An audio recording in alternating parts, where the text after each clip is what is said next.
Well, I think we're at 5:30. We got 3 different times in here, so we'll go with this one. Have a call to order. Roll call. Singer. Here. Allen. Here. Ketchel. Here. Henry. Here. Stanek. Here. Parker. Here. Meyer is excused. Quorum is present. All right. Time for item number 2, hearing of citizen comments. No formal CD action will be taken during this meeting. Although issues raised may become a part of future agenda, items on the agenda may not be discussed at this time. See nobody present, assuming there's no citizen comments. Item 3, approval of the agenda. So moved. Second. Moved and seconded. Allen, Discussion? Embarrassed to say, there is a typo on the agenda, which is under item 4A. That should read July 27th minutes, not June 27th. I'm so sorry. July. It's uneven. Okay, so amended to reflect the correct date. We've got a motion and a second. Yes. Any discussion? Those in favor? Vote by saying aye. Aye. Any opposed? None heard? Motion's approved. Item number 4, approval of minutes for July 27th. Can that be? 2017. Motion? Approval. Second. Moved and seconded. Singer. Any discussion? Just a question on it. Okay. On item number 6, I wasn't here for that meeting, but the Item number 6 8, on old business or in the minutes? it's on in the minutes. Okay. On 8, there was talked about the city council and city staff goal setting. Was that sent out, or I didn't get it, or? It was not sent out. I apologize. I brought copies tonight. Okay. And I think that's under item 8 tonight too? That's correct. That's Oh, right. it's actually in the item 7. Under 7, okay, 7, all right. Any other discussion? It's, those wanting to approve approval of the minutes, voice by stating aye. Aye. Any opposed? None heard? Item number 4 is approved. Item number 5, acceptance of financial statements. Item A, July 2017. Item B, fund balances. Item C, loan portfolio. Move approval. Move. Second? I have a question. Second. Second? Allen, Okay. second. And now discussion? In the economic development loans, there are a number of them that are delinquent. The CDBG. Yeah, what is happening with those? I am working on scheduling meetings in the next couple of weeks with each of those and trying to coordinate that with our finance director so he can go with. I had been working with Pat Cannon to produce a contact list so I could establish those meetings, and I just recently received that. They come to about 2/3 of the total of those loans, so You're I think correct. that's a concern. And about a third of that is all of one entity. So you can tell which one is the biggest priority to set a meeting with. So just to draw your attention to a couple of things, and I'd be happy to try to answer any other questions you have. If you flip to the page that says outstanding checks, and look down at the balances, the account balances at the bottom of each column, I can kind of let you know in case, especially for the new members, if you're not familiar with what those are. The first column, 100-722, is our general checking for the CDA. And really, there's no restrictions on use of that money. Likewise, with program administration, this Moraine View account, which is 101-282. Oh, program administration was the second column, 102-023. 101-282 is this Moraine View account that I don't think anybody quite knows the total history of that we're trying to get, but that's a fairly small amount. Column 4, 101-020 is the RLF fund, our job creation program. That currently has a balance of about $314,000. 131-553 is the housing program, and I think as we've discussed previously, there's about $11,259 left in that, so probably enough for about one more housing loan. and then we will be out of housing loan money. That's for the single-family homes. 128,055 is the facade loan program. That's 145,379. 101, 127 is the UDAG account, and those are defederalized funds, so they're really available for any economic development purposes that we would want. That's a little over 206. And finally, the Capital Catalyst Fund, I believe this is the grant fund, 79,995. Can I, Dave, do you mind if I get the 101-282, would you repeat the purpose of that one again? Yeah, so it's listed on the ledgers as Moraine View. How is it? So the Moraine View Development. It was some money that was, I believe, allocated for a certain project. I'm working with the finance To department. try to figure out what it is. Yeah, Okay. see what strings are on it. And So we better not spend it right now. yeah, and 101-020 again, could you explain that, please? Sure. 101-020 is our revolving loan fund. That's money we originally would have got through Community Development Block Grant. And so that's our job creation loan program. The current manual and policies allow for up to allow us to loan up to $20,000 per job created. And that money can be used for purchase of equipment, land acquisition, etc. Wonderful, thank you. Are these the extent of all of the accounts that the CDA has? To the best of my knowledge, yes. Okay. And then, of course, additionally, well, I guess the funds that we have outstanding in terms of loans would be received into the appropriate buckets here, the appropriate accounts. Okay. So RLF loans would come back into the RLF. Are the accounts interest-bearing accounts? Yes. Okay, and you might note on 131-553 and 128-055, by the time we have our next meeting, those will be officially Premier accounts, Premier Bank, instead of Commercial Bank.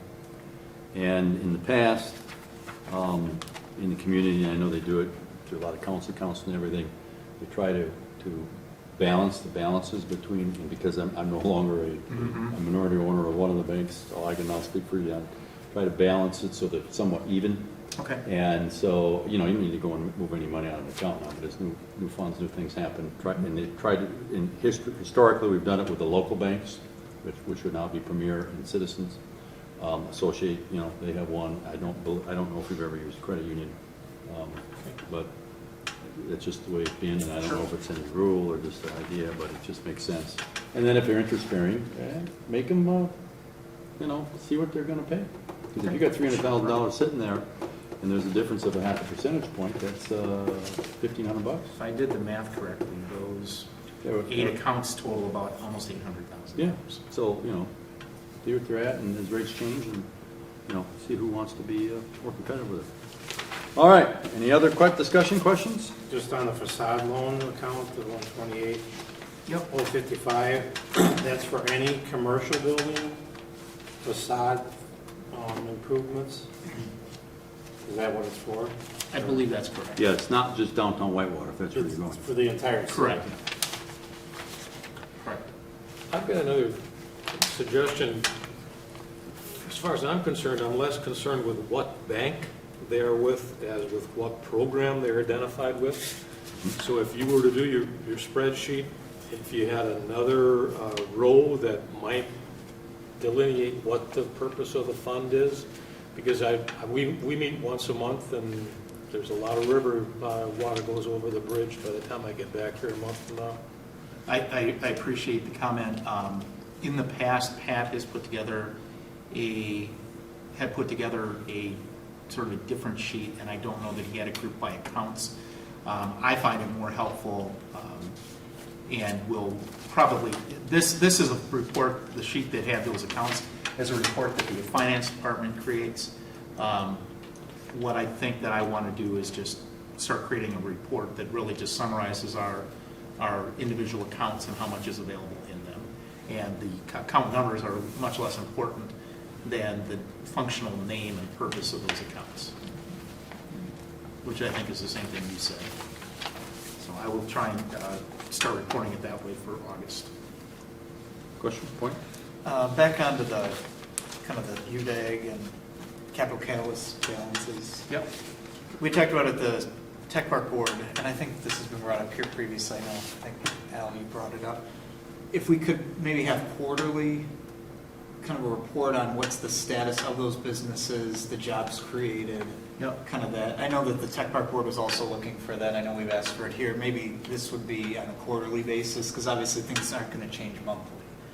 But if we could get that, I know you're working on the tracking system, but if we could see that on a quarterly basis, kind of overlaid with the loan balances too, so we can figure out, you know, how much do we have outstanding? If we have somebody not just delinquent, but not also meeting the terms of their Right. agreement, there's going to have to be some action Right. on those accounts. I would hope that before the October meeting of the CDA, that I will have met with all of the recipients of RLF and Capital Catalyst and be able to provide that kind of report. And then I think as you, that research is going to be, I think, a little bit more exhaustive because I don't know that we've done that recently. And I know we And talked so we're about, establishing kind of a baseline here. and I know we talked about having Mark kind of be Yep. a resource as well, because many of these outfits are located in this building, so he could Right. be kind of an eyes monitor as well, and so you're not having to chase down all of these and follow up. So. Right. And I think you're planning to meet with Mark Johnson. Correct. We spoke a little bit after the Park Board meeting yesterday. Because as the requirements of the grants and or loans with WDC especially are going to get, are already more stringent than what they were. We need to be a little bit more, what's the word I want? Responsive to it. So, okay. Any other questions, discussion? All right, we've got a motion and a second. Can I get those in favor, vote for say aye. For approval for item number 5. Any opposed? No. Item 5 approved. Now to old business. Item number 6, update on requests for proposals for legal services for CDA activities. So, the RFP did go out. We settled on a response due date of September 14th. So after the response date closes, I will be working on reviewing those and then talking to Larry, and then I would anticipate that we should be able to bring sort of the results of the RFP screening to the CDA for the September meeting and decide a next step there. That's all I Decide have. who, if anybody, you want to talk to. Right. Or Whether we want to do an interview, whether it's apparent from the responses that there's a clear choice. is part of the application to go at all into their experience Yes. in real estate and all? Okay. Yep. So you don't necessarily need an additional resume then? No. Okay. No, the way we did set it up is the rate, the hourly rate for services or whatever is supposed to go into a separate envelope than their response in terms of their qualifications, and that's so that we can review the qualifications and see who meets it, and then take a look separately at their hourly rate. Because this is not something that I think we should be or would want to be basing solely on an hourly rate. We want to see who's best qualified to do the complex work that we need. We'd like the most qualified guy to have the lowest rate, but it doesn't usually work that way. Right. Further discussion? What is, maybe I'm stating the obvious, but for qualifications-based contracting, you have the ability to select the first most qualified candidate and then negotiate the rate, Correct. at which time you can decide to say, well, you're very qualified, but you're also very expensive. We're going to talk to somebody else. Okay. No, we got flexibility. Okay. All right, item number 7, discussion possible action regarding setting of date for holding goal-setting session for CDA. So, as promised last month, but not delivering until right now, here is a copy of the summary of the strategic planning session that the city staff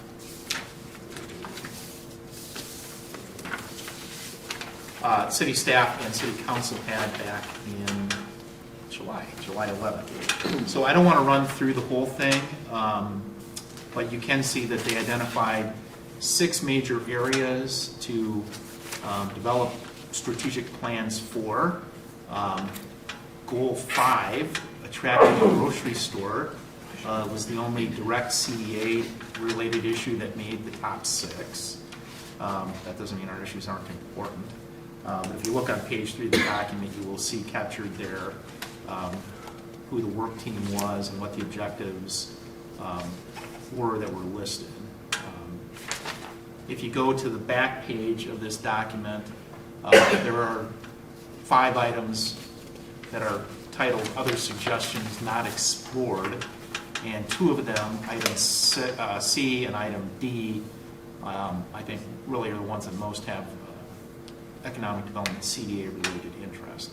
So under C, you see developing rail access for businesses is identified as an issue, additional development in the tech park, and attracting new technology workers to the area.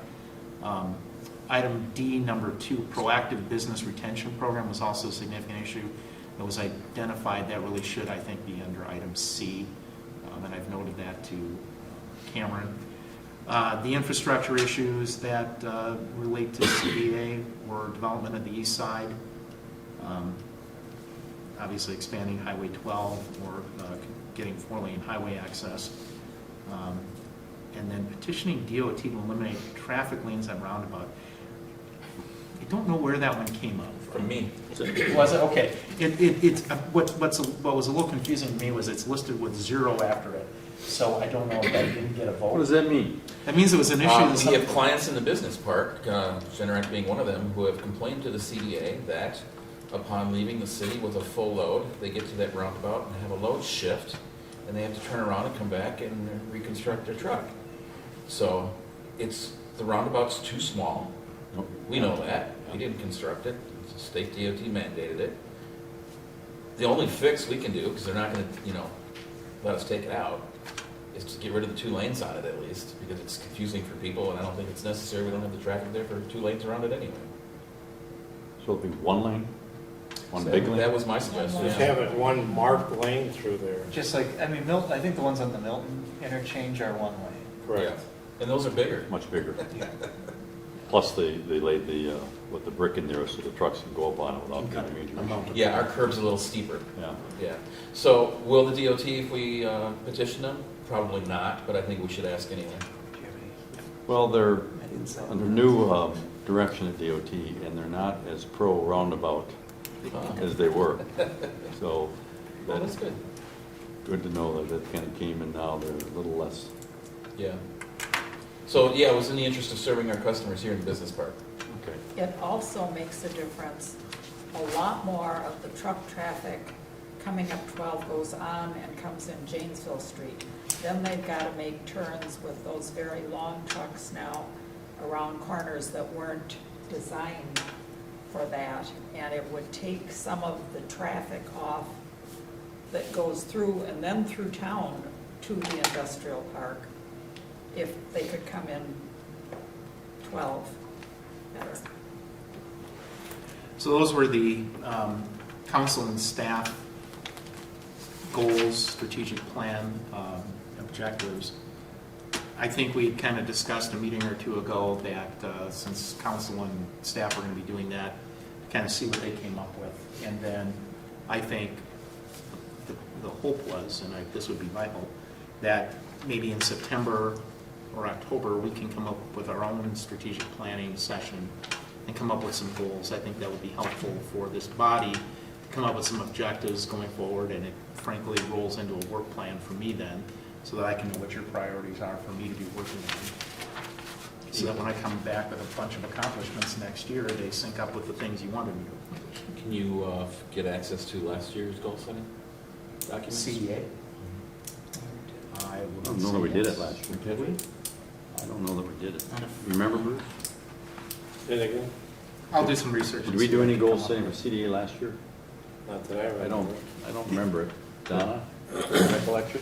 Pardon? Any recollection? Did we do goal setting last year? I don't think we did. I don't remember doing any, no. I don't think I've been here since you guys have done it. No. That's a good way to I don't think it was start. before, there's direction given at meetings, but it's not a kind of Yeah. laid out plan for the year or 2 years or whatever. Wasn't formalized. You have other question, point? Yeah, I think maybe you touched upon this, Dave, but in the options that the council and staff really delved into, there's kind of three that I think also really hit the CDA. And that's number 3, which is improving housing options. Yes. The long-term planning that really gets into the financial, really even around TIDs and economic development incentives. And then 5, obviously, is Yeah. the elephant in the room with the grocery store. Yep. And the other ones might have certain pieces, but those 3 to me really stood out as there's a significant amount of potential overlap with Agreed. with what we're going to be working on in this body. So I think it gives us a good starting point to them. So what do we want to do in preparation for when next meeting? Do we want to just spitball ideas on our own and then bring them to the next meeting? Do we want to hold a meeting before that, after that? I think an additional question would be, do you want me to look into bringing an outside facilitator in that either from WEC or JCEDC or WCETA, somebody involved with economic development that could sort of help moderate the discussion? Or somebody from the university? What's your pleasure? I don't know that we need I mean, that, I I'm think just making a from that suggestion. council meeting, I thought we could have almost done it internally. Right. You know, we brought the guy in from Civic, and Mhm. it wasn't anything special. I mean, he did kind of that nominal group technique and put up the stuff and the dots and all the things. I don't. It's always good to have a referee. Yeah, but I'm saying we could bring somebody in Mm-hmm. internally than having to go out to maybe with CETA or anybody like that. But Sure. Well, with what's going on with Baird and Ehlers, any way to tie it into to that with one of them? Let me look at my email here. just the guy. Possibly. Since they're coming in to pitch us anyway. Yeah, September 5th is when so Steve Hatton gave me, and this is skipping ahead here. Well, no, it's not, because that's not on the agenda. Steve Hatton told me that they are hoping to get the analysis out to the Finance Committee by the end of the day tomorrow on the 3 respondents to the RFP for financial services, and they're hoping to take a recommendation to council at the September 5th meeting. So the respondents were Baird, Sprigstad, and Ehlers. So yeah, it's possible we could have somebody on board, and I don't know if that's the way we would use a fiscal services person to facilitate a meeting on strategic planning, but it's certainly a possibility. Some of these obviously intersect finances a lot, like the TIF. You have anybody in mind internally? No, it just seemed like somebody could facilitate without having to bring in a third party. Right. So the other thing is that Steve Yeah. yeah, Steve, that's a good Steve could idea. do it. That's a good idea. so you can be a participant. Sure. We could bring Yeah. No, I Steve would or- appreciate it. That's why I was suggesting it outside. Because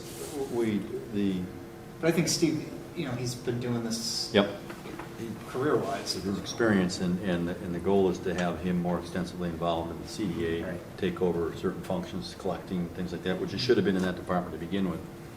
So, yeah, I think that's a great idea. So I will, just so I've got in my notes here, I will do some research to see if I can find any documentation over the last couple of years of any kind of CDA goal setting.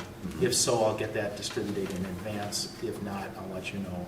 I will- don't ever remember Yeah. very much with that. I'll talk to Not Steve. formally. I'll talk to Steve Hatton about facilitating, and then we will just make sure that we carve out time on the agenda. We can't, the items that need to be on the agenda are what they are, but we won't put anything unnecessary on there, so we can have time.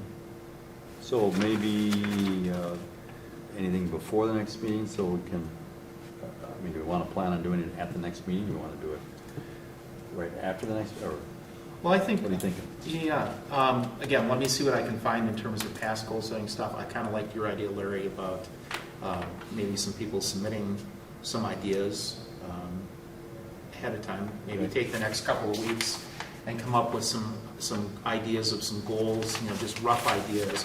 Because what I can do then is I don't think we need to put a limit on. Right. Just whatever ideas you have, and then what I can do is I can compile the ideas that you have and get those out in the packet. You have it So we have a starting point, so we're not spending the first half Okay. hour, 45 minutes brainstorming. I think, yeah, Okay. that'll probably work out the best. Any other questions? All right, I don't think we need to take any action. Item number 8, discussion, possible action regarding setting the date to hold a business climate forum with the City Council, Plan Commission, and CDA. I put this back on the agenda. I don't know that there's any action needed. I think the discussion last time was that we would look at shooting for October. There's a couple of people we want to make sure are included with that. So unless there's something else at this point, And will we have our new, of the 3 consultants that we're interviewing, will they be on board by then? should be. Okay, because I think that should be something they need to be involved in. And I don't know, everybody, each of the different council, planning commission, you all have different, you know, goals. Yeah, There's overlap, but they also go off. Last I talked with Cameron, I think we were just gonna make this city count, or CDA. Just Not- CDA? Not 3 boards. Okay. Okay, Okay, even better. all right, Makes it easier to schedule. yep. Okay. Item number 9, update on self-employment certification policy for RLF. So I did have Pat work on that. He drafted that. That has been sent to the State Department of Administration for review. Waiting for them to get back to us on that with, yes, it looks okay, no, we need these changes. The plan is, once that's reviewed and approved, then I'll put it on the CDA agenda, if necessary, for amending our RLF loan manual. I guess I would throw out there as a question whether or not, in the past, the CDA approved loan manuals, which include the policies, or if that was handled yes? Okay, so then the plan would be, once DOA tells us what form it's acceptable in, that I would bring that back as an amendment to the RLF manual. And when we get it, can we see it in the format where we have the existing Sure. and then the changes? You know, if it's proposing a change of an existing section, Right, obviously new sections would just be an add-on addendum. right. And just for clarification, the DOA is the Department of Administration, State. the RLF is a revolving loan fund? Correct. I'm sorry. I apologize for the use of the acronyms. Yeah, but that's correct. The State Department of Administration, City Revolving Loan Fund, with Community Development Block Grant or CDBG funds. All acronyms. Alphabets. All right, any further questions, discussion? Let's go on to new business. Item 10, CDA Director updates on development activities and issues. It's been a busy month since we last met. I'll just run through the list here rather than spending a lot of time talking about each individual item. But BRE visits, and that's business retention and expansion. Thank you. Visits / conversations. I've had several in the last month, including the Shrine Group, which is based in rural Whitewater. Marie Cook with the Whitewater Chamber. John's Disposal, Universal Electronics. Aviance, which is the UW Whitewater Dining Service, the new dining service as of this summer. LS Power, and yesterday, Generac. What were the issues of the UW dining service? There really weren't any issues. I requested the meeting. It's just a meet? Yes. Okay. Yeah, there's an idea I threw out there. You met with Eric? Huh? Met with Eric Wolf or No. Gilbert? Yes. Okay. Gilbert, yeah, I met with Gilbert. And there was an idea I threw out to him. I said, I know it's crazy, but out of the box thinking. They have the dining contract for the next 5 years with a possible 2-year extension. And I said, you guys are going to be in town for a while. Have you guys ever considered any of your other operations operating a grocery store type business that could be off campus and serve students as well as community? And it was kind of like it's an interesting idea. Let me run that one up the chain of command there. So I told them I'd follow up with them in September after school opened, and they were all settled in, because the day I was there, he was running behind because they're trying to get stuff opened, as you can imagine, as Jim, I'm sure, can attest to. So there was no particular issue there. Normally, we wouldn't have any interaction with that business, but that was why I requested the meeting. And I was at one of the council meetings where LS Power and John's. John's Yep. were wanting some help with sewer and water. And the question I had, are either of those businesses planning on adding any new employees or doing a facility expansion? The answer, I can give the answer to that question. Contrary, I think, to some information previously out there, John's is not at this time looking at doing any kind of expansion. My understanding is that they did have an office building expansion sort of on the books or on the planning board a year or so ago, and that's since been pulled back, not because of any problem with us or with water accessibility or not. Rather, it was an issue with the state with approving the building plans for what they wanted to do. So it's not out of the question that they would expand in the future. So the issues did, the purpose of the meetings were kind of a general meet and greet, BRE type visit. But I did want to delve into specifically the water question because city staff is taking a look. They ideally would like to create a loop on the north side for water.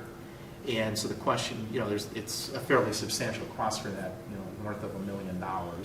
And so the question is, who might benefit from that? And John's, even though they're not looking at an expansion there, what I was told was that it is something that they potentially have an interest in getting on city water because of fire protection, having that availability. So, and then when I talked with LS Power,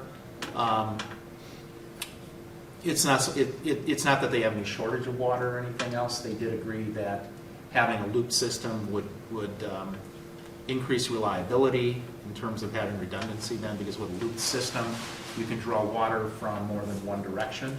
It's not like a pipe that just goes straight up and dead ends. Rather, you have a loop system, so if one well went down, you'd still be able to draw water from another well, I think is, I'm not an engineer, but that's my understanding of it.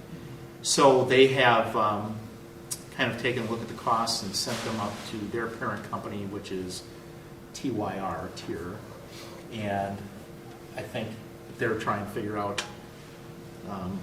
what costs they might be willing to share in that. And the question at John's was, if we did get on city water, would we be able to pay whatever the cost would be over time in terms of an assessment? And I didn't make commitments, but said, yes, I think that would be a good possibility. That's generally how those connection charges are. Did council take any action, or was it just there? We're looking at doing the engineering. Yeah. And it was a matter of, do we go to John's and down to or do the full loop all the way out to here? Or west of Generac? So would it just be the general taxpayer base that would? It would be the water ratepayers. Okay. But the issue was, what are these businesses willing to contribute, because the ratepayers aren't going to be able to help. Yeah, so I wasn't there. I wasn't there to try to negotiate a dollar contribution for them, but as part of understanding their business, I wanted to understand that water issue as well. I think at the last council meeting we talked about it, it was a matter of trying to get a temperature for what potential level of contribution given the projected costs. Yep. And then we could make a better decision about, Right. do we go forward, or kind of when do we sequence this thing based on that shared costs. So. Yeah. We do have industrial land in that area that would be looped that could benefit that, and it could be better to market that someday down the road on both sides of you. And I believe it's old, but I believe the last 10, 15 years, I think Strand did a idea of sewer extension and water extension around the city and what areas could be serviced. And that was brought up as well, and potentially if it did go out a couple more years once the TIF situation gets under control, is that as we try to maybe develop that side, if a TIF district could be leveraged to help offset some of that cost as well. Obviously not an option today, but as a long-term. So is it coming back to council, or is it just hanging out there? There was some research being done with reaching out to LS Power and John's, to my knowledge, but I'd have to check with Cameron on exactly the timing of it coming back to us for any kind of consideration. So those were the BRE visits and conversations. I kind of broke this out. Developer meetings that I've had included one in person and several phone conferences with Troy Hoekstra and his development group. They're still looking to build a hotel somewhere in Whitewater. It's possible that they may be submitting something to the Plan Commission within the next month. Met yesterday with a group out of Milwaukee that is looking at doing some housing. They were originally looking at a location near campus. I think they're now looking at a location downtown. So. Where'd that be? Huh? Well, I don't know. Existing building? Yeah. I don't know how much I want to share of that in the open section. And then Randy Ashbrenner, who owns the Landmark building, talked to him and Jim Caldwell at First Citizens about the potential availability of facade loan for the work that he wants to do with roofing and tuck pointing and windows at the Landmark building. He's the new one. Are there restrictions on facade loan per property? I don't. I think there was. That's a good question. Was there? In terms of the amount? Yeah. Yeah, I'd have to take a look at it. And what's it based, is it just a cap on any project, or is it based on? I'll Be nice to know what that is. Yeah, I'll take And they should know what it is. and- Right. Okay. And a couple other things. Steve Robb has broken the ground, or at least started the site work on the new spec building that he's got over kitty corner from Husco. Mhm. So that's That's the good. pile of dirt there? That's the pile of dirt there and pile of brush and stumps. Is it clean dirt? It's topsoil. Okay. Yeah, Should be. You remove topsoil, so. And then I reached out today to the Wisconsin Economic Development Corporation, otherwise known as WEDC. I'm trying to see if we might be able to set up a business community forum to talk about Foxconn. One of my priorities here is to try to get a handle on that Foxconn supply chain, because everybody's heard about Foxconn and the 3,000 to 13,000 jobs that it may create on this specified location in Racine. But the stuff that we've heard is that there could be a substantial ripple effect from that in terms of supply chain businesses, existing businesses that might products that could be sold to Foxconn, or businesses that may locate in Wisconsin new because they make products that Foxconn might be able to use. So I think every community is trying to do this. I would like to see us sort of get out in front of it and get an idea first about what businesses that we do have that could fit into that category, and then what are those other businesses. Because I think in terms of strategic planning, to try to align some of our stuff to the extent that we want to go after some of that business, I think would be a good idea. So what I understand is that the WEDC Chief Executive Officer Mark Hogan and their Chief Operating Officer Tricia Braun are making themselves available to go out and do those meetings with communities. And they just put up on a website yesterday, WEDC did a sort of preliminary list of what the supply chain might look like for Foxconn. And I did not get a chance to look that over with any great detail today, because I was busy with other things, but I will dive into that when I get a chance. And then the final thing, sort of under development updates and issues, I did attend the Jefferson County Economic Development Coalition meeting this morning. JCDC, and this kind of goes back to a discussion we had last month about JCDC renewing the intergovernmental agreement, and should we do that, and the desire to get somebody in, to talk about what do they do for us. They actually made an unsolicited offer to assist us with developing some marketing materials for the business park. So that is something that I'm going to explore. They have a full-time marketing assistant, and that would be at no charge to us. So I'm willing to give her a shot and have a discussion with her and see what she can come up with. That's not Vicki, that's an assistant that she's got. I guess that's it. Good for 10? I've got a couple of questions. Yeah. I think I read in the paper that Was it Generac announced that they're going to be adding a Yep. number of positions? Yep. What do we know about that? Well, that's what prompted the more of the urgency to bump up that visit with them, which I did yesterday. And I think what was in the press was they're looking to create 400 jobs company-wide in Wisconsin over the next several years. My question, of course, was, well, what's that going to mean for the Whitewater plant, which has about 500 employees currently? That was 800. Did you meet with them? I did. Then you would know. And so the question is that they don't know yet is how will they allocate those amongst those plants, and it's kind of going to be market driven. The way it was described to me is sort of each one of their plants has a unique sort of product line and mission. So the primary product that's made here is home standby generators. So they're like residential sized units. And for example, the Jefferson plant is more focused on portable generators. So like small size portables that you could throw in your car, take out camping with you, that kind of stuff. But then amongst the different plants, they have additional roles. So Whitewater, they make the alternators, the wrapped coil, the electromagnets that generate power when they spin in this generator. They make the coils here for not only the home standby products, but also for the portables that they make in Jefferson. So it's quite the impressive facility. So really, I just don't think we're going to know right away.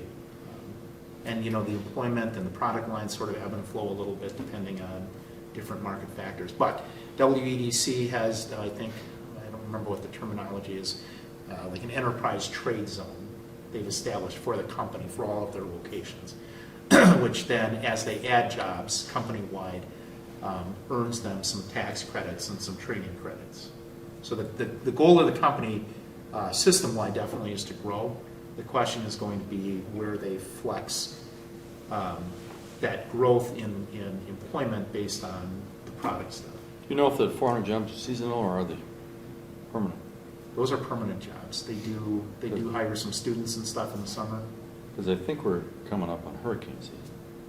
Yes, and that is one of the things that they did say is that that's a stable year-round employment. But they do.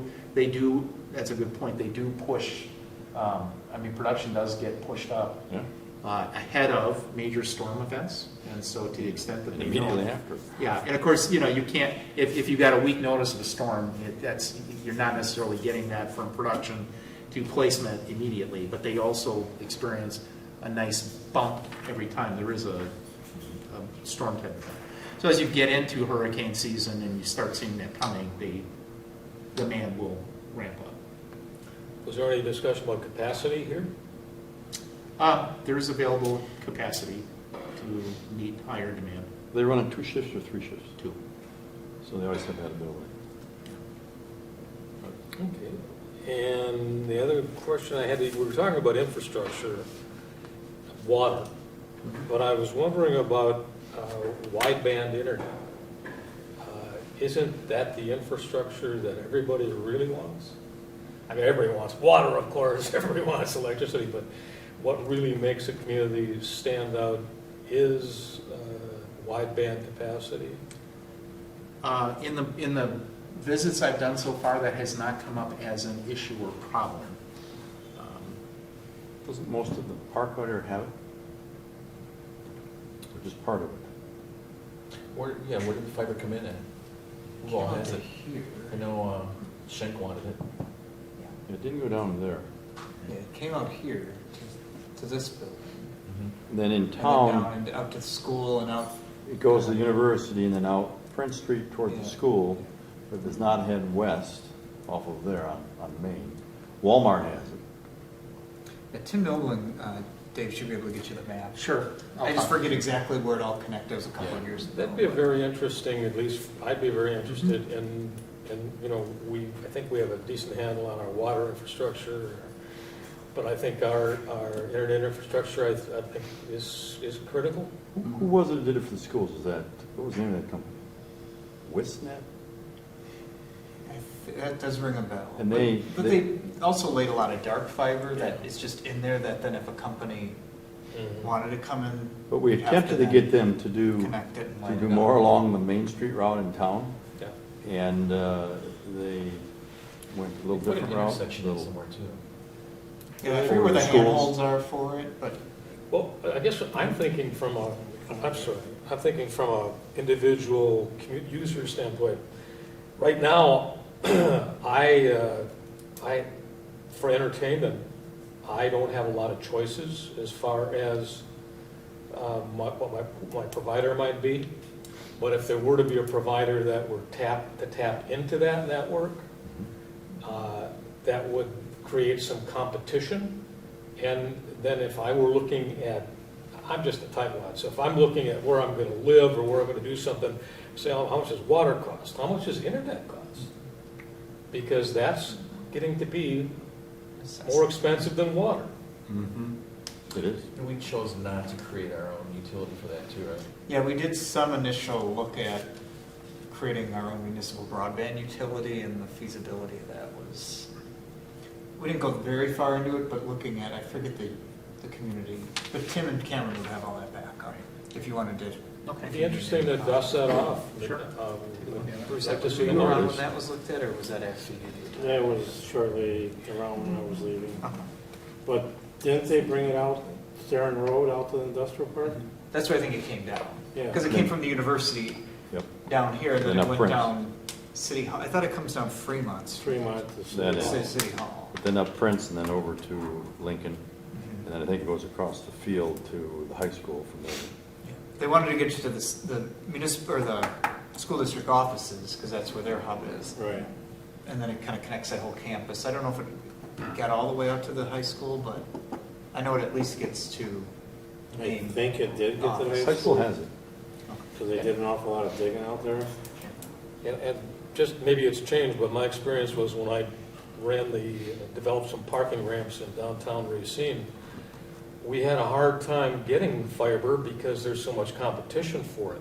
So if somebody comes in and wants to develop somewhere close, having the infrastructure in place and perhaps a utility that had some capacity would make that more attractive. We, at a minimum, we should have that answer for the business park and the tech park. Mhm. And I would be shocked, but I've been shocked before, if the technology park here didn't have high-speed capability. I mean, that seems like it would go hand in hand with having a technology park.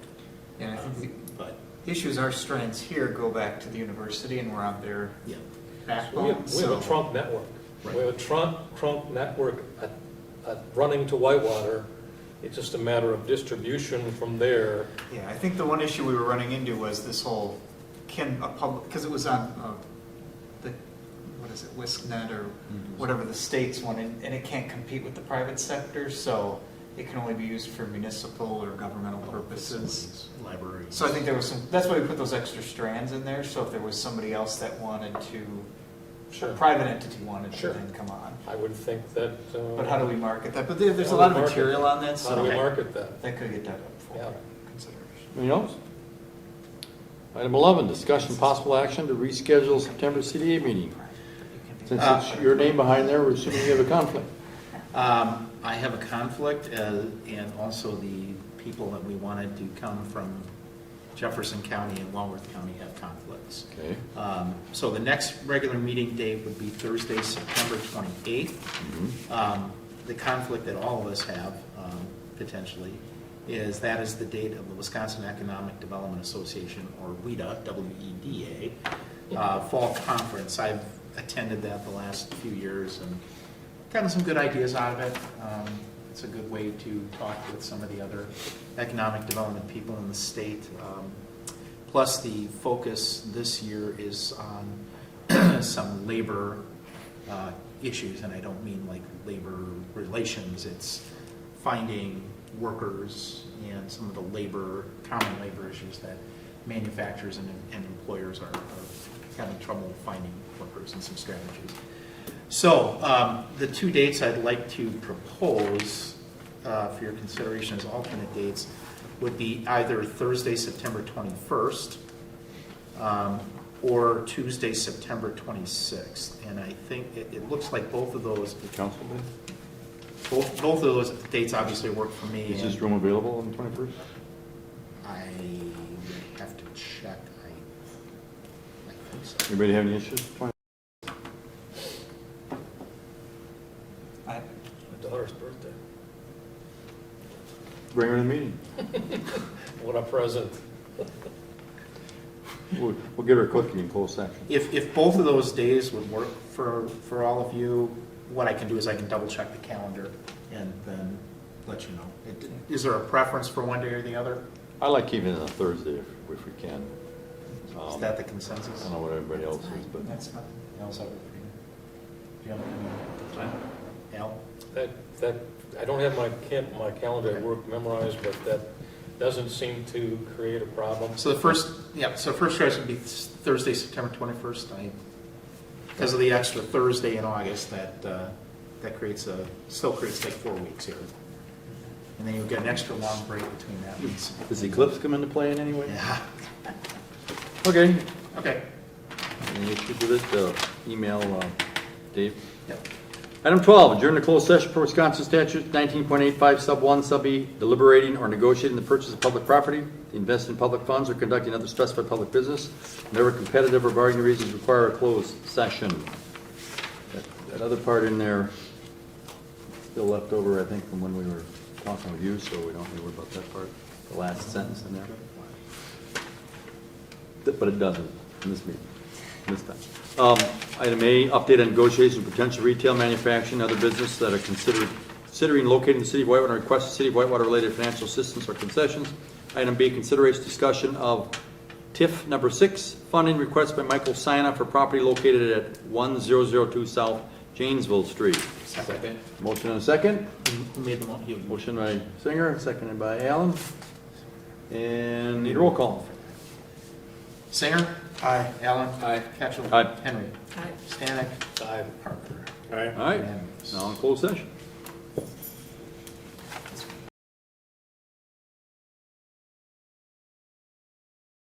Session items as needed, none needs to be taken.